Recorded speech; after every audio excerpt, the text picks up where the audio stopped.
कई बार जिंदगी में हमें ऐसी परेशानियां घेर लेती हैं जब हमें कोई सही हल समझ में नहीं आता। हमें ऐसा लगता है जैसे सारी दुनिया की मुश्किलें हमारे सामने ही खड़ी हैं और हमारे पास उनसे बचने का कोई रास्ता नजर नहीं आता।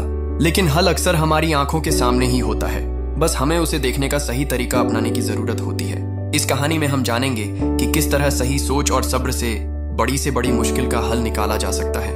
ये कहानी हमें ये भी सिखाती है कि दौलत और वसाइल से ज्यादा अहम सही सोचने की सलाहियत होती है। एक शहर में एक अमीर आदमी रहता था। वह अपनी दौलत और रुतबे पर बहुत घमंड करता था। उसके पास दुनिया की हर सहूलियत मौजूद थी। शहर में उसकी गिनती सबसे अमीर और असरदार लोगों की फहरिस्त में होती थी। आलीशान बंगला, गाड़ियां, नौकर चाकर, सब कुछ उसके पास था। लेकिन एक दिन उसकी जिंदगी में ऐसा मोड़ आया जिसने उसकी सोच को मुकम्मल तौर पर बदल के रख दिया। एक दिन अचानक उस अमीर आदमी के कानों में तेज दर्द शुरू हुआ। शुरू में उसने सोचा यह कोई छोटी सी बीमारी है जो कुछ दिनों में खुद ही ठीक हो जाएगी।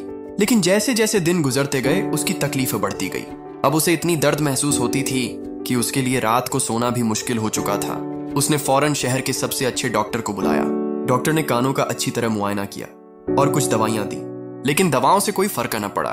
दर्द वैसा ही रहा। अमीर आदमी ने कई और डॉक्टरों को बुलाया, लेकिन कोई भी बीमारी का असल सबब न समझ सका। हर डॉक्टर ने अलग अलग दवाइयां दी, मगर कोई भी कारगर ना हुई। दर्द अब इतना बढ़ चुका था कि अमीर आदमी अपने कारोबार पर भी ध्यान नहीं दे पा रहा था। मीटिंगें मनसूख होने लगीं, कारोबार घाटे में जाने लगा। आखिरकार उसने बीरोने मुल्क जाकर इलाज कराने का फैसला किया। वहां के बहुत बड़े डॉक्टर ने कई घंटों तक उसका मुआयना किया। फिर संजीदा आवाज में बोला, आपके कानों में एक नायाब मसला है। ये अब ऊंची आवाजें बर्दाश्त नहीं कर सकते। अगर आपने जरा सा भी शोर सुना तो आहिस्ता आहिस्ता आपकी सुनने की ताकत खत्म हो सकती है। ये सुनकर अमीर आदमी घबरा गया। उसने घबरा कर पूछा, तो डॉक्टर साहब इसका इलाज क्या है? क्या कोई दवा है? डॉक्टर ने सर हिलाते हुए कहा, नहीं, इसका कोई मुकम्मल इलाज नहीं है। बस इतना कर सकते हैं कि आप अपने आसपास से हर शोर को खत्म कर दें, तभी आपके कान महफूज रहेंगे। डॉक्टर की बात सुनकर अमीर आदमी परेशान हो गया, लेकिन उसने ठान ली कि वह किसी भी तरह अपने कानों को बचाएगा। घर पहुंचते ही उसने हुक्म दिया, पूरे घर में आवाज करने वाली हर चीज हटा दो, घड़ियों की टिक टिक बंद कर दो, टीवी और रेडियो निकाल दो, फर्नीचर पर रबड़ लगाओ ताकि खिसकने पर आवाज न हो। नौकर लोग भी आहिस्ता आहिस्ता बात करें। आहिस्ता आहिस्ता उसका घर एक खामोश महल बन गया। लेकिन बात यहीं खत्म नहीं हुई। अमीर आदमी ने कहा, मेरे दफ्तर में भी कोई आवाज नहीं होनी चाहिए। मशीनों की आवाज आहिस्ता करो, फोन की घंटी बंद कर दो, लोगों को हुक्म दो कि आहिस्ता बोलें। उसने यहां तक हुक्म दिया कि पूरी गली में हार्न बजाना मना होगा। आसपास के दुकानदारों को भी कहा कि वे जोर से बात न करें। लेकिन क्या पूरी दुनिया को खामोश कराया जा सकता है? बिल्कुल नहीं। एक दिन एक आम सा लड़का वहां से गुजरा। उसने देखा कि पूरा इलाका अजीब खामोशी में डूबा हुआ है। उसने लोगों से पूछा तो पता चला कि यह सब एक अमीर आदमी की वजह से है जिसके कानों में दिक्कत है। लड़के को बहुत हैरानी हुई। उसने सोचा, इतनी सी परेशानी को इतना बड़ा क्यों बना दिया? वह सीधा अमीर आदमी के पास पहुंचा और बोला, मुझे आपके मसले का हल मालूम है। अमीर आदमी फौरन से बोला, क्या सच में? बताइए जल्दी।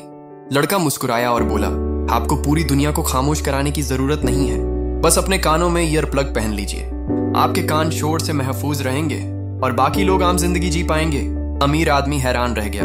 उसने सोचा, इतना आसान हल और मैंने लाखों रुपए जाया कर दिए, लोगों को परेशान कर दिया। दोस्तों, यही हमारी जिंदगी का सच है। अक्सर हम मसले को इतना बड़ा बना लेते हैं कि असल हल हमारी आंखों के सामने होते हुए भी दिखाई नहीं देता। ये कहानी हमें यही सिखाती है कि सही सोच और सब्र से हर मसले का हल मुमकिन है। अगर हम घबराकर गलत समत में भागें तो सिर्फ थकन और नुकसान मिलता है।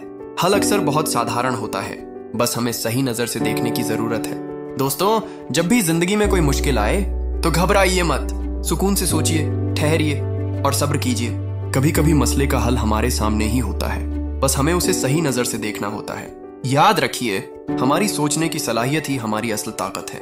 जो इंसान सही सोच रखता है वही जिंदगी के हर चैलेंज को जीत लेता है। तो दोस्तों, यही थी आज की हौसला अफजा कहानी, सोच की ताकत। उम्मीद है आपको यह कहानी पसंद आई होगी और जाते जाते चैनल को सब्सक्राइब जरूर कीजिए, क्योंकि आपका एक क्लिक हमें आगे और भी मोटिवेशनल कहानियां लाने की ताकत देता है।